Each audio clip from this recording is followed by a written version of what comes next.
Welcome to the Big Down. It's your boy Bobby L. I'd like to say happy Friday to everybody. Hope everything's going well with everybody. Hope everybody is. Hope you one step closer to your dreams, your goals. I hope you enjoying this. You're having good weather. I hope you're enjoying it. If not, I hope you're being safe. And I like to give a shout out to my lovely wife, as I always do, Miss Sandra Hill. She's over there working hard in the hospital doing her thing. I love you, baby. She's my rock. She's my, I'm saying she's my rock. That's all. So, they're having tough times. I know that, that I told you when I started doing this, one of my focuses was going to be on mental health. So, and that's very important to me personally because, I struggle with not like yeah, and I do struggle trying to come to grips with certain things or trying to piece things together, and when you thinking about like yourself, like thinking about why you here, or what is your purpose and stuff like that. That makes me have a hard time coping with that sometimes, and then certain other things can add to it, trigger things. So that's been tough. It's been tough. It's in one sense it's been tough, but I've been able to fight through that tough because I'm not. I don't consider myself a weak person, a weak-minded person, but still, even the strong minds, minds get fatigued or not perfect, and things like that. So I try to do things to distract myself, to try to keep my mind off of what's bothering me, or I try to focus on my marriage, making sure that, because that's one thing that can keep me grounded, to keep me not focused on things that may have caused me strife or caused me anxiety and stuff. So like I said, she's been there, she's helped me out, a whole lot, and it's just like I said, it's just tough, man. It's just tough because I can, because I'm like, let's get personal about it. Nobody get personal about me, and say things people might not have known about me and stuff like that. But it goes to do with my mental health, the state I'm in. The reason why I'm coming up here, being able to try to do this to help people, man. Maybe something I'm going through, people make somebody else understand what they're going through. So, you know, I've thought about this a long time, and I really, I've always been hesitant for certain reasons, but all the reasons weren't focused on me. The reasons why I wasn't doing it wasn't because of, I wasn't thinking about me. So now,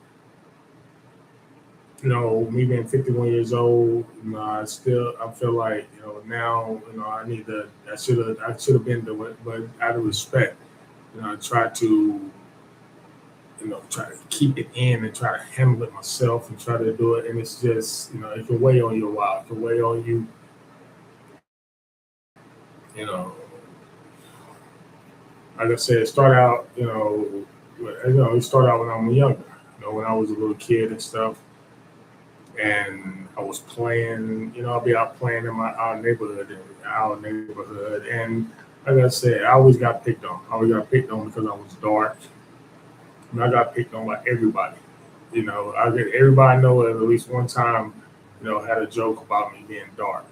You know, I heard them all. I've heard it from everybody. I've heard it. I've heard the snickers. I saw everything. Things that people didn't think I seen. I heard everything. But I didn't allow that get to me. I didn't allow that because I had figured that in my situation I had to be a strong person. I had two sisters growing up. I have no older brothers. All my cousins were older, but they didn't live in the town I lived in. They lived in the county, Dupney County, or Wake County or just scattered. They wasn't here, so I didn't have. It was just me, and my sister. So just try to be strong and not be, let all this little stuff get to me. And like I said, but it did affect me, man. It did affect me because you know somebody talking about your skin color, ain't nothing you can do about skin color. You are what you are. But this goes into the bigger conversation, and the reason why I felt like I say I felt like I belong somewhere else. Always. I never felt like I fit anywhere. Right? I never felt like I fit in any group, any clique, anybody. Don't get me wrong, I got along with everybody. I was good in sports, and I was just I was out here trying to be a jerk and all like that. I try to get along with everybody because that made my life easier. What I mean? Sitting up there, people trying to get at you all the time and stuff. So try to get along with everybody, but I never because I always felt I don't know. I just nobody I don't know. Never had like a group of people to hang around all the time and stuff, man. I was always I always came up in two crowds and might converse with people and stuff like that, but I was never like a person. The first time I ever had a group of people, friends that we hung around a lot when I was in college. That's the first time I had, only had one. It was me. It was my classmate. Give a shout out Matthew Merritt. From Methodist. It was a Methodist college. Matthew Merritt. Jesse Lavelle. Shout out to Jesse um, and his teammate in high school. They went to Allentown, Pennsylvania. Matthew Merritt was from Roanoke Rapids, North Carolina, and Jesse Lavelle and Derek George, they were from Allentown, Pennsylvania, man. And we became tight and had a crew, and that was like one of the only times I had like a little crew that we used to hang out and go everywhere all the time. Other than that, I just didn't feel like I got along, feel like I fit in with anybody. I hung out, like I said, I had, like I said, I didn't have no, I didn't feel like I was alone. I didn't have no protection, but I felt like I had, people, I had people to play with, like to, and so I just say toughen you up and stuff, man. I had, on my, the street I stayed on, it was a street, and there was another street behind us. I think it was South Boulevard. I stayed on Phillip Street on South Boulevard. And the family, I'm grateful to all of them, the McIntyres and the Henrys, their sons, I can name them all, Anthony Laverne Henry, shout out, Stephen Antonio Henry, aka Steph, aka Stefan. He had about 20 names. Shout out to my man, and the McIntyre, Darius Facing, Bird, my man, shout out, Charlie Facing, his brother.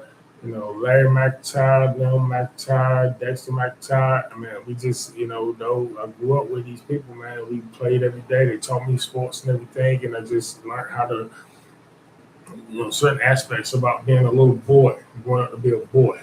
They were my de facto brothers, But even with that, I still had no protection.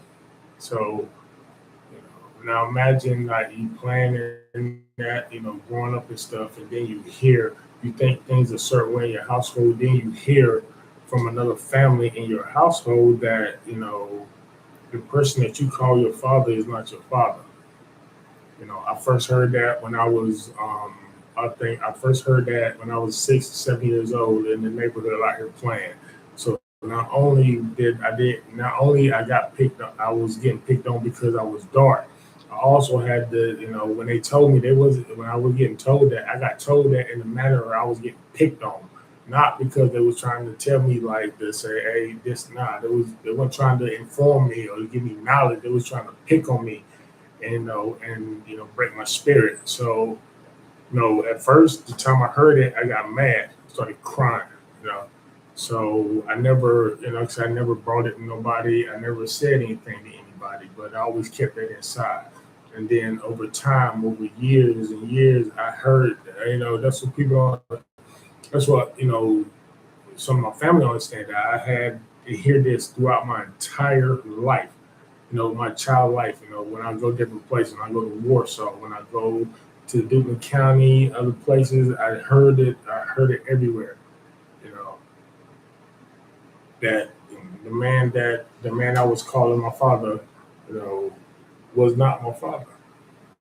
So but my mother was telling me, nah, this is the father of my household was saying differently, but the world was saying something else.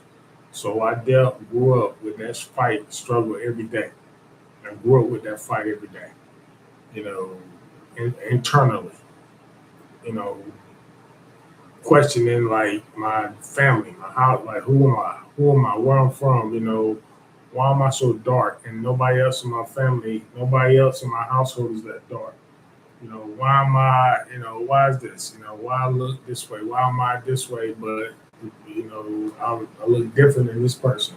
I don't look like this, I don't look like the man that's saying that's my father. I don't look like him, you know. He's light skinned, I'm dark skinned, He's tall and slim, I'm short. I'm not short, but I'm not, he was I think he was 6'5", 6'4", 6'5", or something like that. I'm barely 6 feet tall, and I weigh, and he's slim and slender, and I'm stocky and thick. So the genetics, I always tell people like, genetics don't lie. Genetics don't lie. I don't care what people say, whatever. Genetics don't lie. So I'm going through this in my life, and then it don't help that there was a distance. Like I didn't get that closeness. I didn't get that things that I would see from, other, I'm not, I guess I was a little bit on television, which was a little bit of fairy tale, but like throughout, I didn't see I didn't get the father son, moments or that. I didn't get that, even though I was there, right there, I didn't get I can only remember one time we were going out playing baseball. I mean, throwing ball. I was trying to pitch a little bit, and him and his brother helped me out for like twice. We did twice we pitched. But I love basketball. I love basketball, and he was a good basketball player for the high school. I think he was all conference, averaged like 19 points. And he was a good player. And I hear people talk about it, but not once did like we ever bond over basketball. I just didn't have that. I didn't have that. None of that. So I grew up through life, with a contradiction. I was fighting, had an inner struggle, saying, "Look, um, I love my mom, and she's telling me this, but everybody else is telling me this, and I'm looking at my own eyes, and I feel in my own heart, and I feel this. So, something ain't right.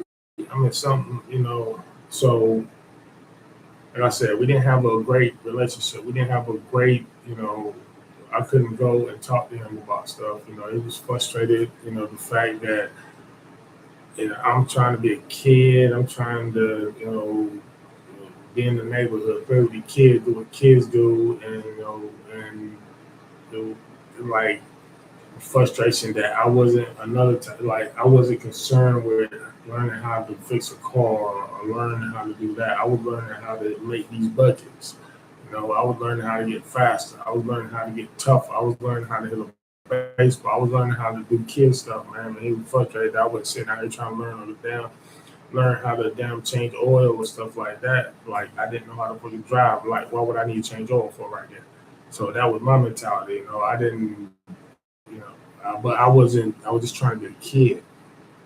I made good grades in school. I made the honor roll. I made the times I made the A team as they called it.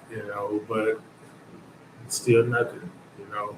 So I grew up with that mentality that I don't. It don't matter what I do. I'm not going to get that. So I sort of blocked that out. And still like wondering like why am I hearing this? Who I know because people then eventually later I got a name. Somebody used to tell me a name. I'm gonna give you the name. So his name was Don and Michaela. They gave me his name. You know, So after I got a name, not by accident. Like I mean, not by I won't go around looking. Just people tell me all the time, you know, hey man, I go to Warsaw, and random people come, hey, who are you, man? You look just like Donnie McKayla. Oh, I heard that. Oh, you look just like Donnie McKayla. Oh, you just.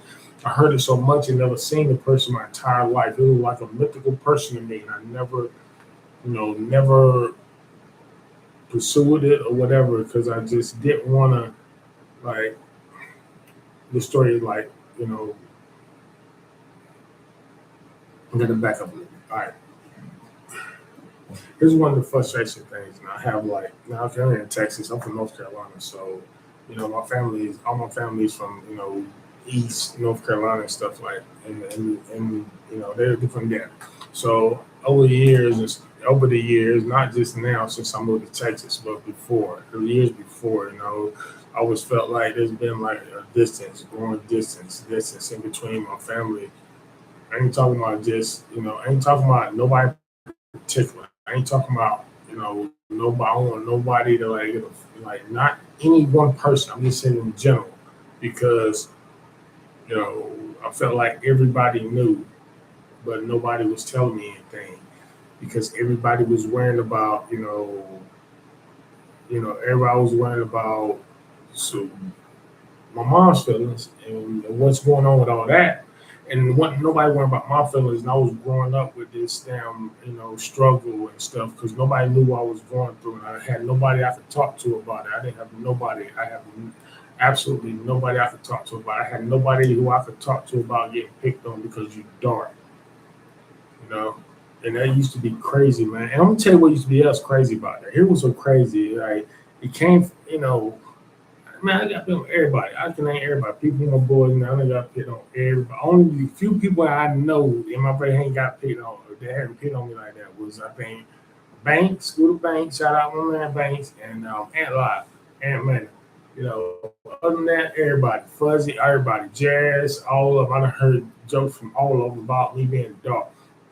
You know, especially pet cats. I don't know. It was so crazy, man. I got insults from cats like, look, I'm tell people names, don't get offended because you did it. I'm just not trying to, I'm not saying we're talking about now. I'm just talking about what happened back then. So I look at cats like, I remember one of them, remember G5, Red Boy. Red Boy can talk about me, picking on me being black. Bobby Eason, damn Jay Bennett. I mean, these cats, black, if we was in a damn crayon box, they'd be in the same damn category as me. A couple of them a little bit darker, but they talking about me. And that's where it went to, man. I got it from everybody, man. I'm just saying. It was pitiful, man. And just having to grow up with that. And then, like I said, on top of that, having to grow up with people saying that, your father, not your father. And the first thing I ever heard about it was somebody telling me, the same people I said told me, they said it in a way that was very, very. I mean, imagine you a kid thinking this, and you a kid thinking one thing, and somebody tells you that, your father is not your father. Your father really this black, ugly man from Warsaw. That's the first thing I was ever told about who my biological father was. I heard that, and I kept that. I didn't tell nobody that. I was a little kid, and I kept that. I kept that inside me for a long time. You know, and it was so bad they call them black and ugly and the people and the same thing I just told you before, the family that told me that they were darker than me, man. That's crazy. And it's but I like I said, I kept it in, didn't say nothing, just kept on, going to school, sucking it up, man, I just it was tough. Stuff. And like I said, this was an internal fight I had that nobody knew about. That but I tried to mask it by be out here and be involved in the neighborhood, man, get friends or whatever. Even though I got picked on, I still just hung out. I didn't go in the corner and damn, ball up and cry. Nah, I still stayed out here, man. And got a tough skin and learned how to, I was smart. I learned how to, learn how to, talk about people and defend myself. So, you know, It's the truth what they say. What don't kill you makes you stronger. And I didn't let that, kill me. I didn't let that kill my thunder. I didn't let that kill my spark inside. I let that motivate me to try to become a better person. Try to have empathy for people and stuff. But at times I ain't gonna say I'm not perfect because there was a time when I was, getting that so much, criticism. I was getting it from men. I was getting from boys, girls. Girls ain't talk to you. Yeah, he black. I had one girl said, "Man, you handsome, but I ain't gonna talk to you because you so dark and stuff like that." And just hearing that, be demoralized and stuff, be demoralizing to young kid, man. And I didn't have the fact that, and this is where the anger come in sometimes, man. And I get mad. I mean, I don't know what happened. I don't, nobody know. You're not responsible for the circumstances in which you were born. Nobody responsible for the circumstances where you were born. You don't know. You don't ask to be here. You don't know why you were born or what happened. So all I'm sitting here thinking like, why? I wish I had somebody there to tell me your dark skin is your superpower. It's not a negative. It's your superpower. It's your strength. You know. You can absorb the sun. You can be out here. That gives you power. I had nobody to tell me that growing up. All I heard was, I heard people saying black is beautiful, the blacker the berry, the sweeter the juice. But damn it, I wouldn't get treated like that. I wouldn't get it treated like no damn blacker the berry, the sweeter the juice. I was getting treated like some damn rotten juice. What in the hell, man? Like I said, I had people, this around my town, and it was, and that can affect somebody if you let it. If you let it, it could get you down. It could make you. But as there were times I did. I used to be to myself a lot, and that's probably one reason I was always to myself. I hung out a little bit, but at the end of the day, end of the night, I always walk home by myself and go home by myself, or sit there. I got my sisters, and that's why. At the end of the day, I always hung out, and that's why now I like just because I didn't because it just with that, man, that disconnect, me having that fight on the inside, like not knowing like really who I am, like who, like where am I from, like what, you know who made me. What I'm saying? I'm hearing one thing, I'm hearing this right here, but I'm seeing this right here. So I'm having that, no fight, and it's just, like I said, people don't understand how tough that is, man. How tough that, but one day I was with, you know, and like I said, I don't care what happens family wise. I don't care like what goes on between all this because everybody's grown and they got their own stuff. But for me, I can only talk about me and what I went through in my life and how people affected me. I can't talk about what's going on with other people and their dealings. But with me, I will always give this man loyalty, as far as, giving him a place to talk. I'm not saying I'll sit up here and agree with everything he say because I don't agree with everything he say. But I get in there and talk to him because I love him, and he was the one that told me about what was going on in my life and stuff. Because, and his name is Walter Hill Jr. Give a shout out to him, man. Walter Hill. You know, we called him Junior growing up.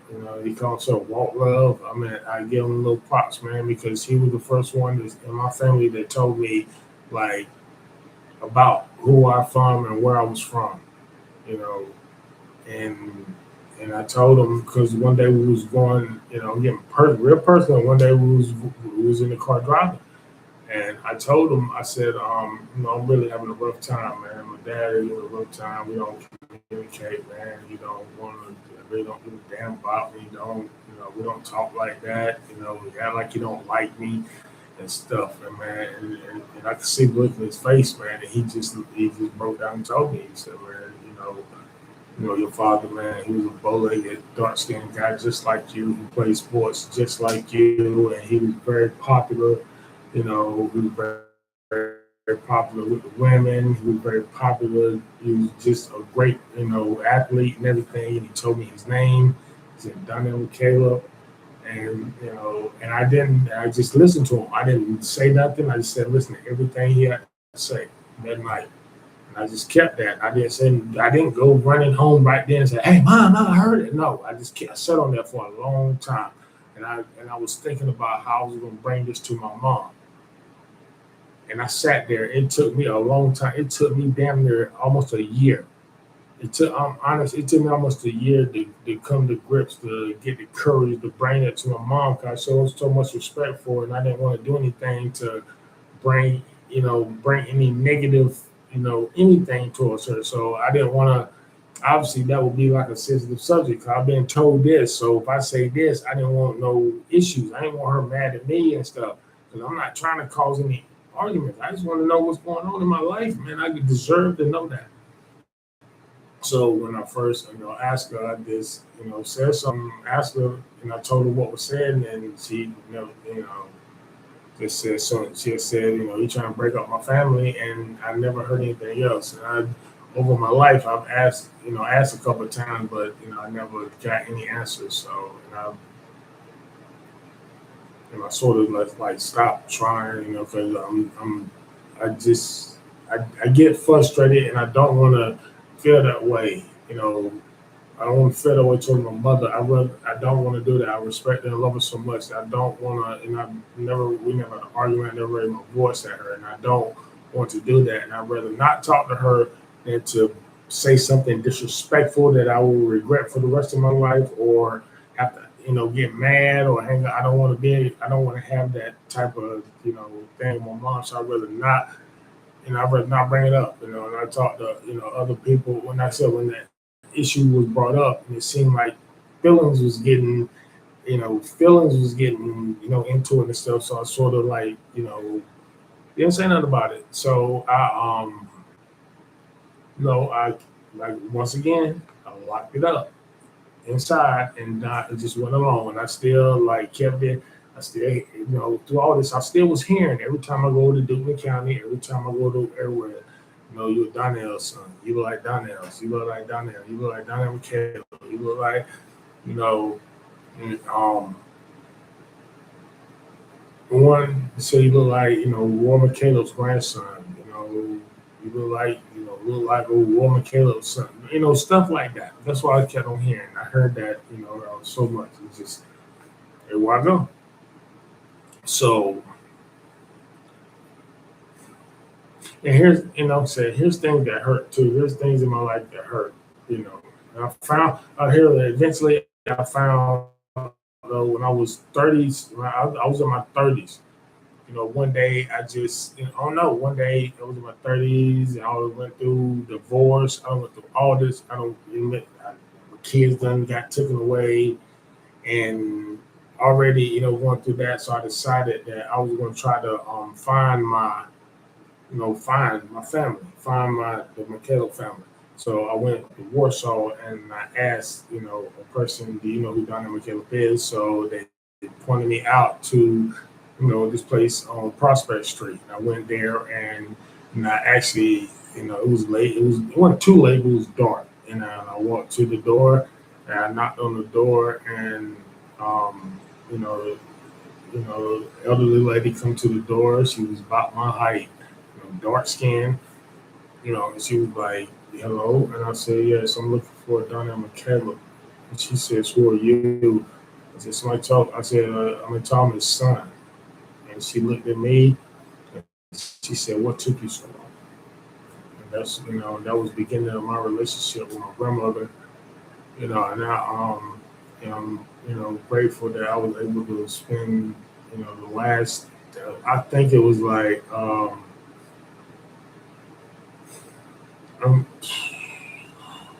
30, 35,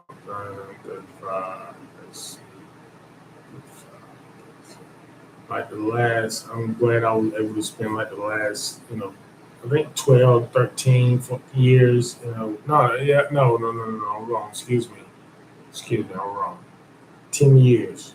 I'm glad I was able to spend the last 10 years of life, able to know her, and we've grown close and stuff. So, but even that,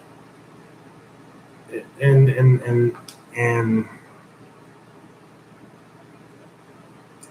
like I said, that was one of the most beautiful times of my life, and it hurt me so bad when she passed away. She passed away, I think, 2021 or 20.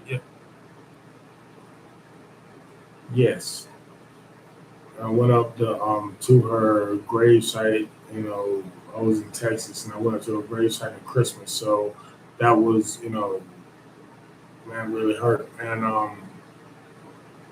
when I finally met her, it was, I don't know. I do believe in divine intervention. I ain't gonna be here talking about Jesus and all that, but I do believe in there's the higher power. I do believe in that, and I don't think that, personally, I'm just getting I'm not getting religious on you, but I'm just saying what I believe. I don't believe in, this stuff people talking about. It's not my fight, it's God's fight. I don't believe in that. I think people who say that are selfish. God gave you a brain. God gave you common sense. You handle your own damn business. He gave you a brain so you can handle your fight. He don't got time to be dealing with your little mess. He don't got time to be worried about why your damn co-worker sleeping with your damn man or your woman. He don't got time for all that mess. You deal with that, you know. But I believe in there's a higher power, and I believe there's times where things that happen. You might put things in your way to make it easier, not solve your whole problem for you, but make you be able to deal with it in a better way. So for me being at where I say that is the time that I found her, there was nothing happened that made me want to all of a sudden look. I just randomly look, I'm trying to find my family. I want to find the other side of my family. I want to find it. I want to find another part where I'm from, where I get my look from, where I get my skin color from, where I get all this from, where I get my bow legs, where I get my athletic ability, where I get my frame from. I wanted to know all that. So I went to, when I found her, she was telling me that there was they had planned a family reunion in Warsaw at her house. So it took about a few months, but they planned everything. And when they had it, we came up there, and that was the only time. The two times I seen, those were the only two times I ever laid eyes on, my biological father. And, and the last time I seen him, I remember we was at the church. We was at a cafeteria. He would never sit near me. He didn't sit near me and stuff. He talked. He didn't say 3 words. He didn't say like 5 words to me the whole time. 2 days, he didn't say 5 words to me. But I remember one time I went there, he was just looking, like he was just staring, because I had by then I had Victoria. So I had Victoria with me.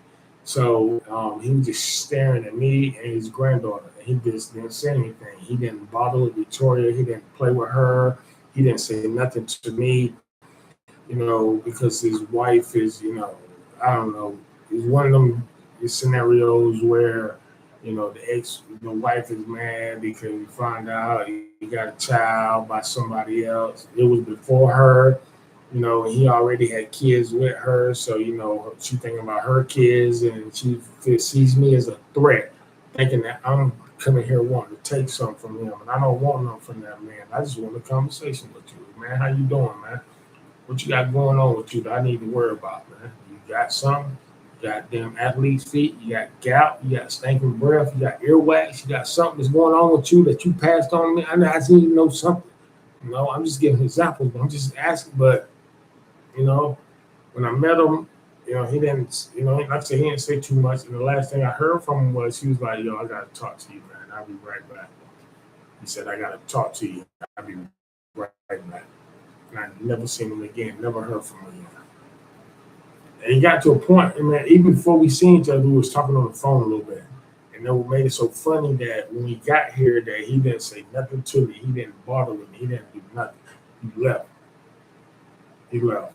And then when the closest I ever got to him again, I didn't never see him. But, when my grandmother died, which is his mother, I came down during Christmas. It was around Christmas. So it was right after the funeral. So when I went to her house, my uncle, Carl, and which is his brother, Carl McCaleb, and his other brother, his younger brother, Michael McCaleb, they were there with my uncles, and asked him. So my father said, man, he just, after the funeral, man, he just shot out and left.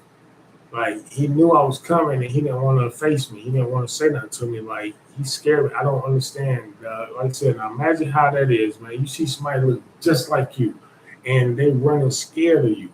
I mean, I don't understand, man. And I want y'all to be the judge. I mean, what you think? I mean, and you see somebody look just like you, man, and they you know, let me say something. What y'all think, man? Y'all think we look alike? Can you see? There's a glare on it. Can you see? Can you see? Right there. You look alike. I'm looking around. I'm looking at another one.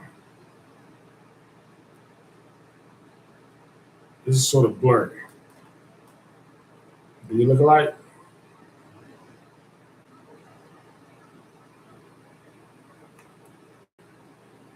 This is the first one.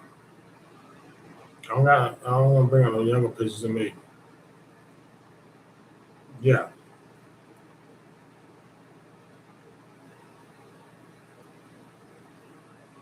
You know what I'm saying? I get young pictures of me. This is a young picture of me. I don't got no picture of me and him. That's a young picture. What you think?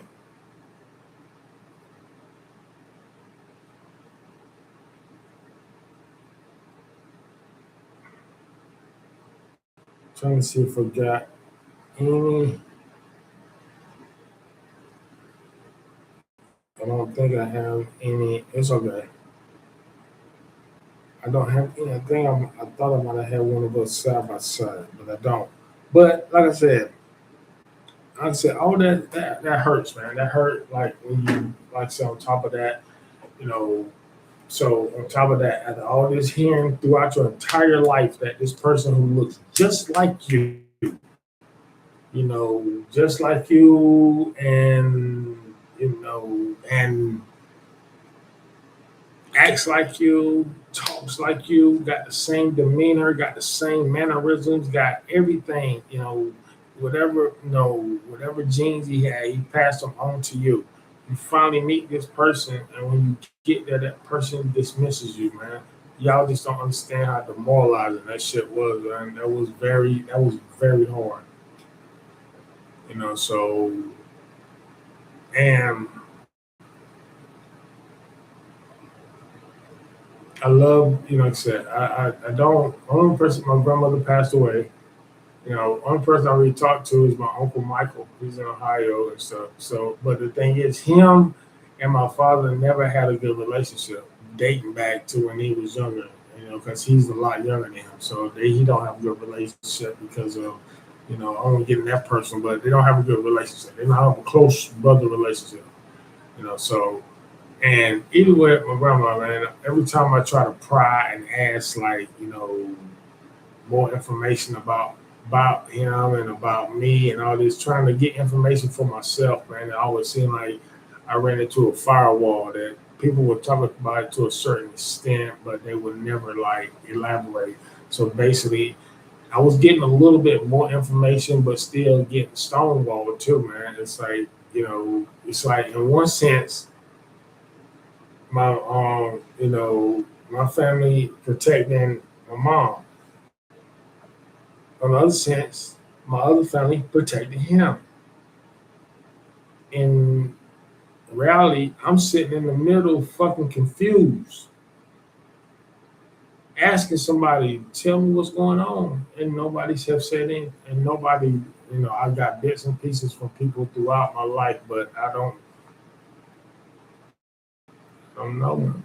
I heard a lot of things about, I heard a lot of things, and my grandma tell me about the great things they done and great things that's happened and stuff. And I'm like, I was 11. I grew up. What's so sad was it ain't like I grew up in another state, man. I grew up 11 miles from my family.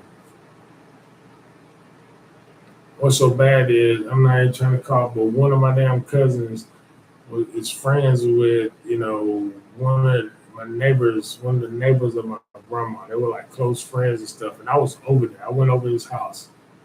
I went over to Cecil's house. And I remember he asked my cousin, he was like, who this? He and my girl, like, yeah, man, that's Donnell's son. That's Donnell's son. I heard him say that. Yeah, that's Donnell's son. So, not knowing that I was right next door to my grandmother, No one decided to take me over there to see my grandmother or my grandfather who was alive. And I never had a grandfather in my entire life. And I had one. And because of people being selfish and not giving a fuck about me and my feelings about this whole situation, man, I didn't get a chance to meet my grandfather, you know? And you know how upsetting that was? You know how upsetting that was when I found out, when I'm talking to my grandmother and she's telling me, I'm seeing pictures of him and stuff, and the fact that he passed away in like '97 and stuff. I was 4 years out of high school, man. I was still, like I said, I grew up.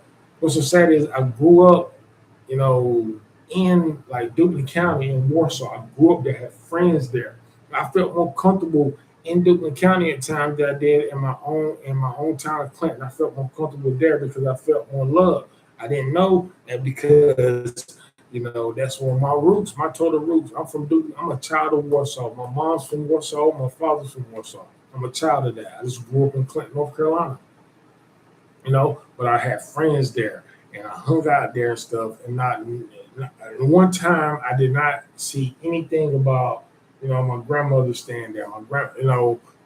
The reason why I was known there was because of my other cousin, my cousin who passed away, who was murdered, and his murder was brought to justice. My cousin Reginald Blackmore, and he was very popular. He was a popular athlete at James Kennedy High School at the time. So when I used to go there, all I had to say was I was Reginald Blackmore's cousin. And that got, they were like, yeah, well, he's cool. I know he's cool, Reggie, and everything. And so, not knowing that playing with my cousin was my uncle. He was a great athlete. He was an offensive lineman. He was a big boy, strong. And I want to tell you what's so sad. Me not knowing any of this. I watched them play. I went out and watched James Kennedy play at a young age, not knowing that my uncle was out there too. And what's so sad is my 10th grade year, we went to a game. After we played a game one night, the next day we went to East Carolina. Went to Greenville, North Carolina, East Carolina. And we watched East Carolina play the University of Cincinnati. And the reason why we was going there to watch that because a Clinton High alum, he was a great player at Clinton High. He did big things in Cincinnati. He went to the NFL and had a long, productive career. Ronnie Dixon. We went and watched him play at the University of Cincinnati. And I was focused on that, watching him. I'm like, damn, he's from Clinton. He's doing his thing. But not knowing that my uncle was on the other side, probably blocking him, which was sad. He was a part of that team. He was a part of I think he was a part of the team he was on the Jeff Blake team for ECU that went. I think they lost one game that year and beat NC State in the bowl game. Yes, he was on that team. I did not know that my uncle was part of that greatness. Me not knowing that, imagine me knowing that and possibly going to the game, possibly being a part of that, man. What could have done to change my life? I think about stuff like that, man. And it's just sad, man, how things where, decisions you make, how people don't think about decisions they make and how they affect people in the long run, man. It's just terrible, man. Like I said, and that, you know, and that alone, man, like I said, that has, caused throughout my life, man. There's times it, really hits me really hard. Me not knowing, like who I am. I know one side of my family. I know one side of who I am, and I got bits and pieces of information. I got bits and pieces of information from other people about who my other side is, but like I said, I grew up thinking that I was, a member of. I grew up thinking I was a Kirby, and I wasn't. I didn't feel like I was. I didn't have any connection. I didn't have any connection. Only connections, the people I had. Let me tell you who I had connection with. People who I was intimately connected with, like people who I talked to. My daddy, Bobby Kirby. I had an aunt. She passed away in 1985. Shirley Floyd. His sister. I love that woman. I love that woman. I miss her every day. I love her. I miss her. every day, thinking about her. I had an uncle, his brother, Kenneth Ray Kirby. That man alone taught me more about, having swag, having confidence than anybody in my life. That man, Kenneth Ray Kirby, shout out to him, man. You know, he taught me everything. Taught me how to watch cars. He has taught me so much how to keep my damn self, how to keep myself tight. How he let me learn how to cut hair on his head. He just taught me, he used to have a curl back then. He used to keep that thing tight. And I watched him and stuff. I didn't have a curl, but as far as grooming myself, I learned that from him. He did that.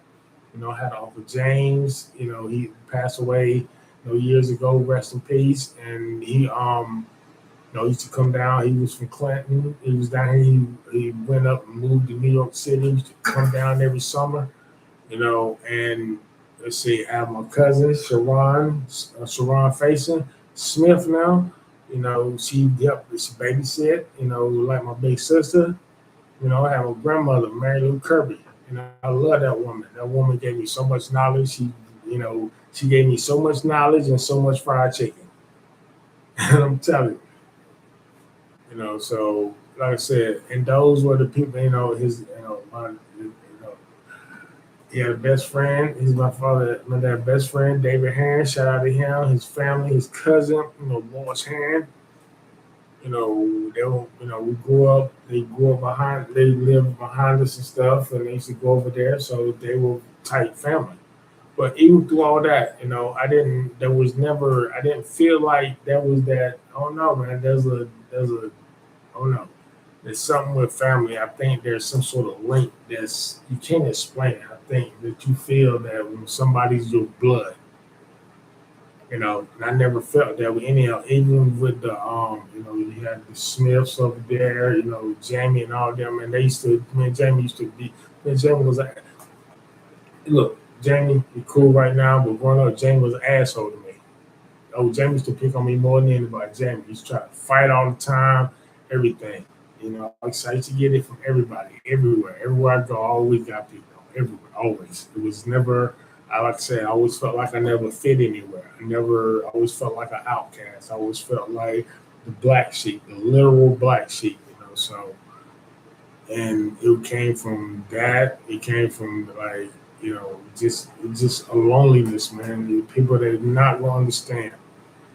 It's not going to understand just the loneliness, man. When you just, you have nobody to turn to for any kind of, guidance or, about situations. Only you can understand. The people who can't understand, we didn't have the technology with back in the day. You just couldn't pick up and call nobody like you can now with this ease, man. You had long distance. If people had long distance, if not, people ain't, you can't call people collect like that. So you had to deal with it. And that's what we had to deal with,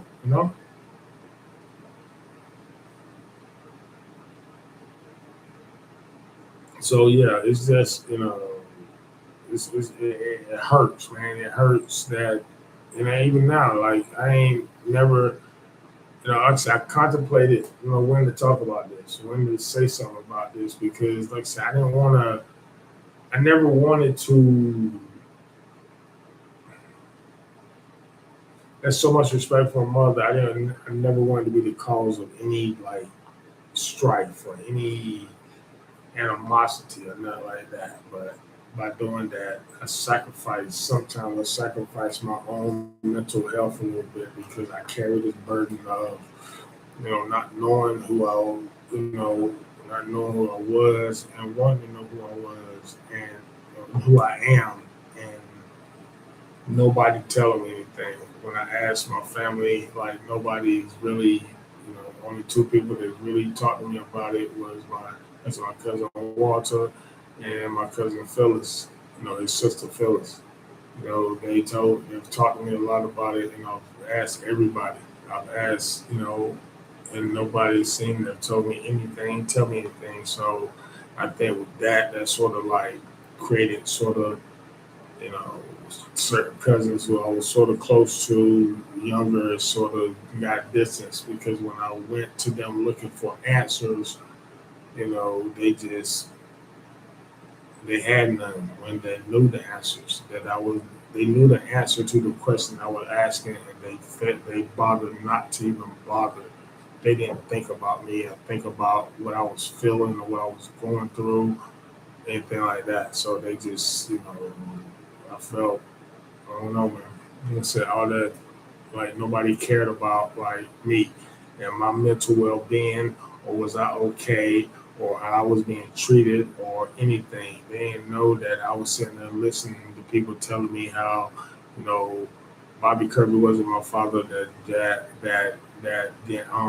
James Donnell McKellar was. I heard that my entire life about, everybody, everybody, everybody that sat around, our people that, in our neighborhood and everything. I heard that from everybody. When I bring it up at home, I got crickets, or I got, you know, made, whatever, try to brush it off and stuff, like, but I still, like, said that I got no answers until I was like 35 years old. That's when I got the answers that I wanted. So, you know, and then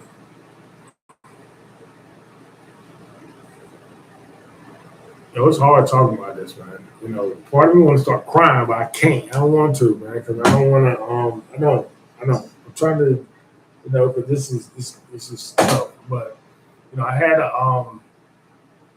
like I said, I ain't asked for none of this. I didn't ask for. I just want to ask. I was trying to find, like, talk about who I am, or find out who I am, or like the people who, like, people who in my, genealogy tree, or in my family tree, or find out like what I may be predisposed to, what somebody may have. Find out one of my aunts, I think she died of cancer. That's stuff I need to know. But people didn't want to, because of other reasons, I didn't get that information for 35 years, 36 years. My aunt was a teacher. I could have, I don't know. Like I said, I didn't know, like, things that my family had done that could have, like, inspired me to want to do something. Because when I left out of high school, I didn't know what the hell I wanted to do. I had no idea what I wanted to do. I didn't know. I got tired of playing football. I didn't know. Grew up wanting to play sports, but my experience in high school, made me not like sports like that no more. So I did that. So I was in limbo for a long time because I just, like I said, I was just lost. Going through all that, getting picked on and getting a tough skin, and the thing about your family and stuff. So, I had no time for no redneck coach calling me Bo and treating me like that. And that's why we had classes. I had no time for that because, you don't know what I've been through and what I've gone through for you to sit up here and talk to me and act and treat me like that, because we didn't have the coaches that could go in the neighborhoods and talk to our players. We didn't have them. We didn't have the, what they say, like in the documentary 30 for 30, like in the U, we didn't have that Howard Schnellenberger to come into the hood and talk to us and stuff. We didn't have any of that. So we had to deal with everything we have ourselves. And if you was a strong person, had a strong core and a strong support system, you could do it. If you're not, you stuck to yourself, you have to deal with it on your own. And some people could and some people couldn't. You know, I could, I can, I could, I can, and I am. But it is hard as hell every day. Like I said, I broke down in front of my wife 2 days ago while I was driving because I felt like the weight of the world, as far as with me, my identity, my family, my kids, everything just came all down at once, man. And just it triggered, it snapped. And then we had problems a little bit, which led on top of it. So it sort of, you know, things happen. But, I made it through it. And like I said, when I made it through it, something was telling me, divine intervention, that you need to talk about this. And what's so crazy that I'm talking about this on the day of my biological father's birthday. So happy birthday. I'm telling you that, even though you ain't never in your fucking life ever told me happy birthday. You ain't know when my damn birthday is.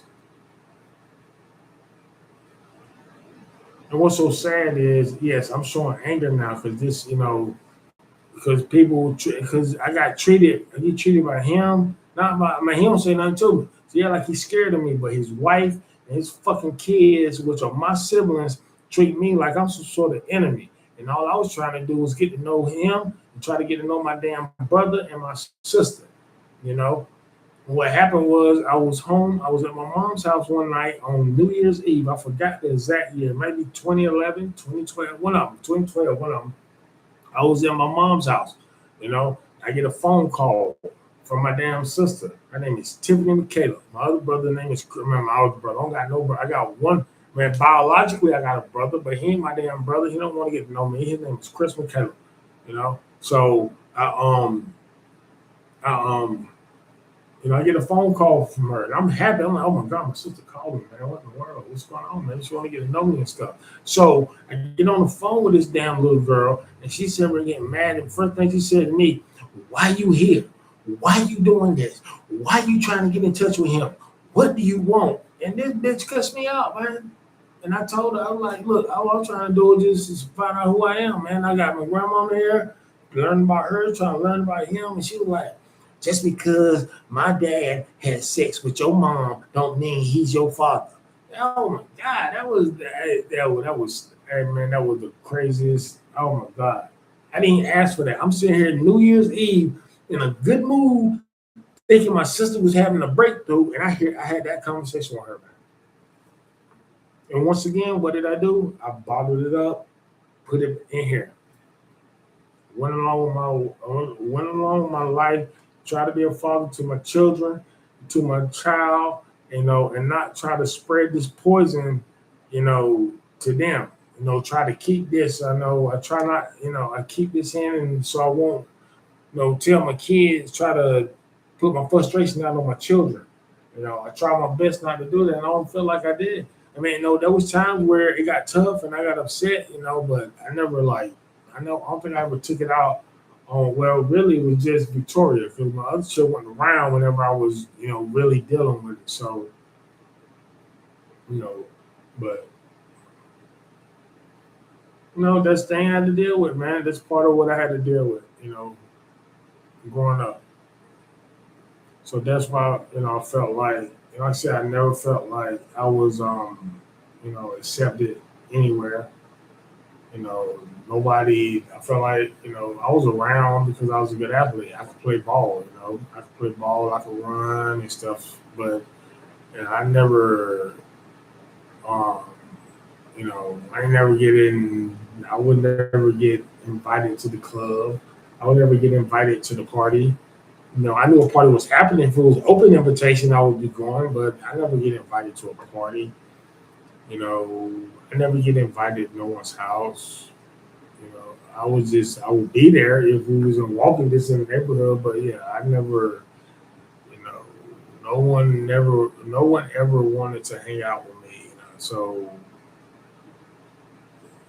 being that, like I said, being picked on and having this with your family, as far as with, as far as who you are as a person, trying to get answers, and then dealing with people really not wanting to bother with you like that. Not until you started, scoring touchdowns, hitting home runs and stuff. People started noticing. But then it was just that. You can tell it was generic. As long as I was doing that, people really never, people ain't come by and see how I was doing and see, it never got that. So, it is what it is. I don't know, I felt the need to talk about this because I don't know, I felt I had to get some things off my chest, There's still more things I want to talk about, but, I don't want to be here forever. It's almost been an hour already. Normally I was trying to break it down in 30 minutes, but, I just felt like it's something I need to talk about. I could talk about it for another hour sitting up here, but, I won't want to, just bore you to death. But yes, so it's been a tough struggle, and I try every day, try to, overcome, try to stay positive, you know, knowing that, just, I'm gonna tell y'all some real stuff, man. I'll try to keep it together. You know, my wife is worried about me. I'm gonna tell you what it was like whenever I said I met my father, and when the last thing I heard from him was when he told me that, you know, he said I had to talk to you, and he said that I will. Hold on, I'll be right back. And I never heard from him. It was like it reminded me of, I respect him. I don't think he is great as everybody think he is. I think he's good, but I don't think he's in the same boat as Denzel. But you know, it's reminded me of the situation with Will Smith when the first Prince of Bel Air. And whenever the scene, everyone knows the scene. Whenever the father comes, he's wanting to be with his father. The father comes and his father says, "I can't take you with me. I got to go." And he leaves there, and he's in there with his uncle, and he breaks down, saying, crying, and said, "Why don't he want me? Why don't he want me?" It's a powerful scene, one of the most powerful scenes in television history. You know, but I felt that because that's whenever I went through that, I felt that whenever during that time when I met him and he told me that. But there was a difference between that. I didn't have no Uncle Phil to ask that question to. I had to be my own Uncle Phil. I had to ask myself that question. I had to cry to myself and ask myself that question. I hug myself and ask myself that rhetorical question. And I still ask myself that rhetorical question because there's no answer to it. I don't know. Why don't he want me? Why don't he want somebody that looks just like him, that acts just like him? I don't feel like I'm a bad person. I don't feel like I'm an embarrassment. I don't feel like, you meet me or getting to know me that would I don't know. Um, I don't know, but like I said, what can we do but move forward and try to not let things like this, derail you. You're a human being, so you're not gonna sit there and be like, oh, it don't affect me at all. I'll be lying if I tell you it should affect me every day. Every time I see a parent, every time I see a father child, it don't got to be father son, father daughter. It don't matter. Whenever I see them damn moments on television, they make me cry because I'm thinking about me as a son wanting for my father and me as a father wanting for my children. I get it from both sides, and I deal with this every single day. I still try to stay strong and still try to stay here and you know not let this stuff affect me and still trying to have an effective life, still trying to have a strong marriage, with this burden of, rejection from my father and rejection from my children. And that's the reality of my situation. And so and that's like I say, even now, my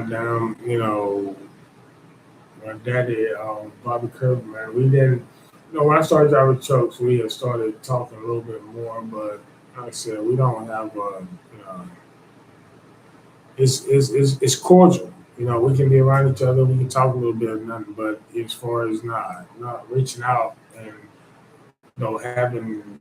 I can remember one time us going somewhere. He took me to a pizza Hut one time, bought me a personal pan pizza. That's it. That's all I remember. Us like us doing something, So it's just like I said, you just feel like you belong somewhere else. And it's a lonely feeling. Maybe I did belong somewhere else. Maybe I did belong to Duke County. Maybe I did belong to James Keenan. Maybe I did belong somewhere else, and just for selfish reasons, I wasn't there. So right, you can sit around all day and think about and talk about what could have been, what should have been, and stuff. But the reality is what happened. What happened is what happened. So I just hope that I can find a few answers. I'm not trying to do anything. I'm not trying to do any. I don't want anything from anybody. I don't want shit from nobody. I just want the truth. I just want answers so I can understand who I am. So you can have self awareness and stuff, man. That shit is important. And everybody worrying about themselves, not worrying about, other people, man. It just makes it hard. So, it's not gonna be easy, but I'm still sitting up there, maybe I don't know, maybe somebody show him this and he get it off his ass and come and try to contact his son. I'm in damn San Antonio, Texas. He's in Chattanooga, Tennessee. Every time I drove a truck, I rode with my wife. I rode through Chattanooga, Tennessee. I said my biological father's around here somewhere. He don't even know. I done rode through Chattanooga, Tennessee over and over 50 times in my career driving trucks. And you think that, I had any way of trying to see him, that he would want to see me? No, no, no.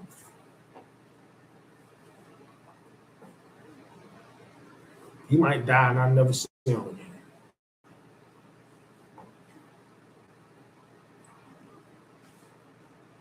He has a great grandson.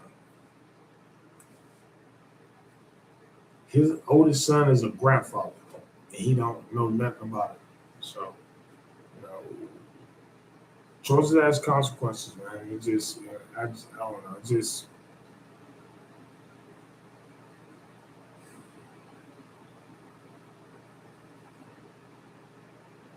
I don't know, man. It just, like I said, it's, I don't know. Makes you wonder, like, what's, I don't know. What did I do to deserve this? Like, I ain't asked to come here. I didn't ask to be born.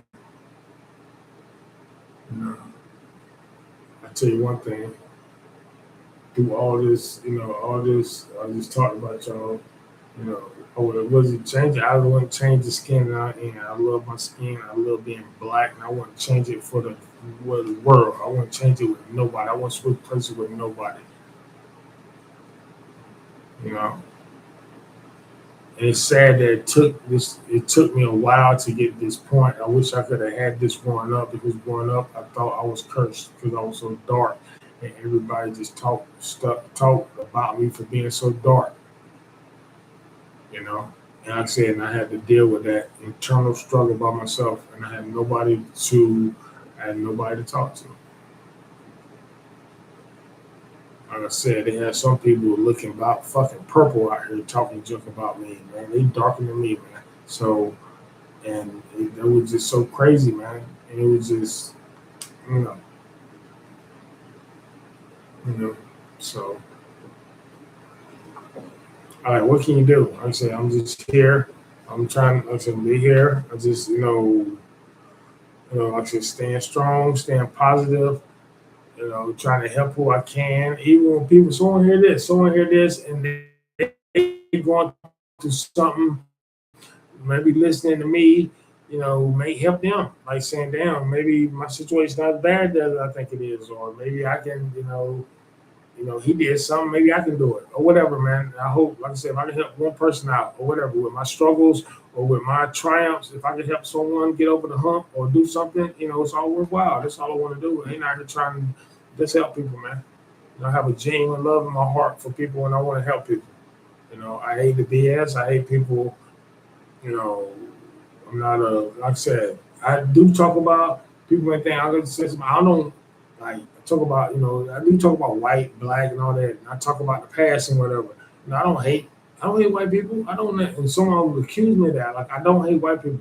No, but all I don't want a white person to do it that acknowledge, we acknowledge as a black person, I acknowledge that where we have shortcomings. I acknowledge our shortcomings, you know. I acknowledge things we did wrong. And that's the only thing that I would want somebody. I'm not saying that you did it, but acknowledge if your damn great granddaddy was a damn bigot, or if he was racist. I ain't saying you racist. I ain't saying that about you, but if your grandfather, why can't you acknowledge that? By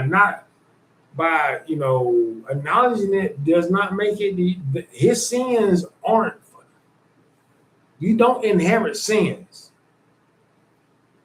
Shit. I mean, you don't. I mean, just because they did it don't mean you are predestined to do that, man. That's all we want you to do is just acknowledge stuff so we can, okay, we're on the same foot. You acknowledge that. But I respect you. I don't respect that. You're not him. I'm not going to judge you about him. But you acknowledge that, yeah, man, my people did, your people messed up, man. I'm sorry about that. And we can work with something. But when you say something, the first thing they say, I ain't on no slaves. I ain't do this. And this, I mean, I can't deal with you, man. You go ahead with that, man, because you already on a bad, you're already on an unequal footing with me. So it ain't gonna go right. So, yeah. But like I said, man, I'm just, like I said, I'm just happy that, I'm happy that God made me tough that I could withstand this, that I wasn't, that I would fold, that I would like succumb to, the stereotypes or, let all this use this as a reason to get strung out on something. How these weak, somebody with a weaker mind might get strung out on crack, might be out here robbing people, might be out here doing stupid stuff, man.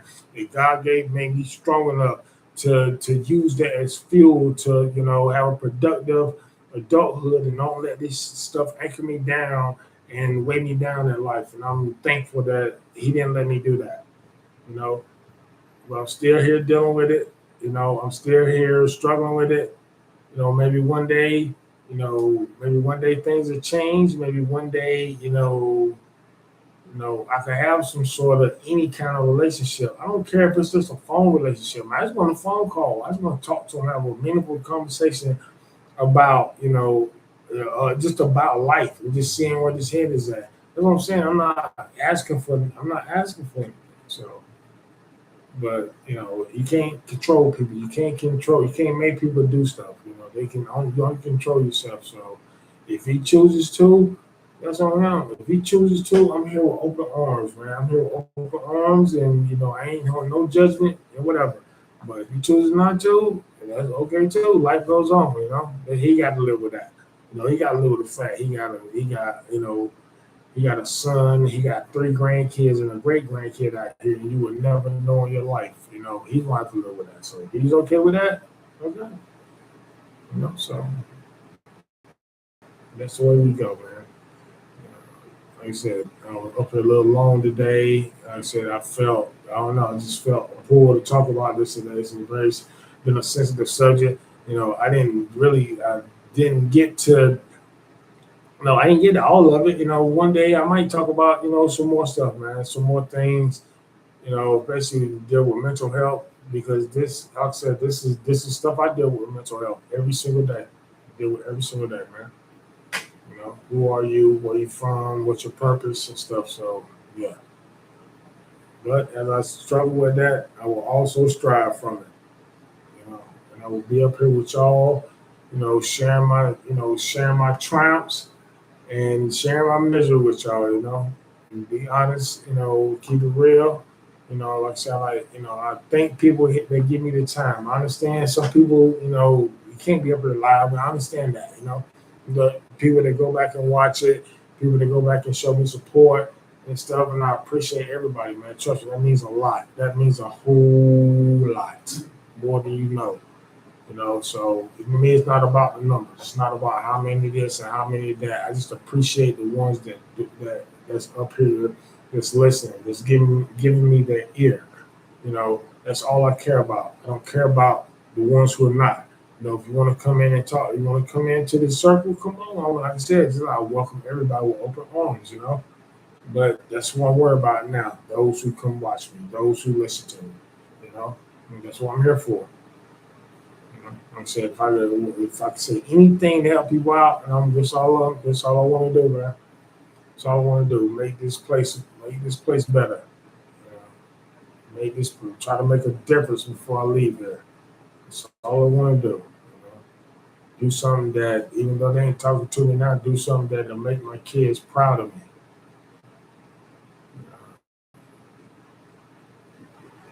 That's it. Oh. Thank y'all for being here with me today. Like I said, this is very personal. I like thank y'all. It mean a lot. If you listen to this, it mean a lot to me for y'all to be here listening, and I hope I wish y'all continue to stay here with me because I'm gonna bring it back Monday. We're gonna start doing it again, same old format. Be here with the sports, relationships, health. Friday personal. It can be personal or whatever, current event or whatever. So Like I said, I'd like to thank y'all for being with me, man. Y'all, I love all of y'all, man. I hope y'all have a great weekend. Try to stay cool. Try this hot as hell out here, man. Like 105 degrees out here in Texas. So try to stay cool, stay hydrated, stay healthy. Y'all enjoy this summer. Enjoy yourselves. Enjoy your life. Enjoy your family. Enjoy your friends. Man, just cut out the drama. You know, cut that negative stuff out your life, man. Just try to think of, try to do positive stuff, man. Try to help us because we all on the same boat out here, man. We all going through the same stuff. It don't matter what color your skin is, you all going through the same stuff. You all having to pay all this money for these groceries and gas. So, try to help each other out, man. We all in this together, man. So I love all of y'all. I want y'all to have a great weekend. I will see y'all Monday. I will holler back at y'all.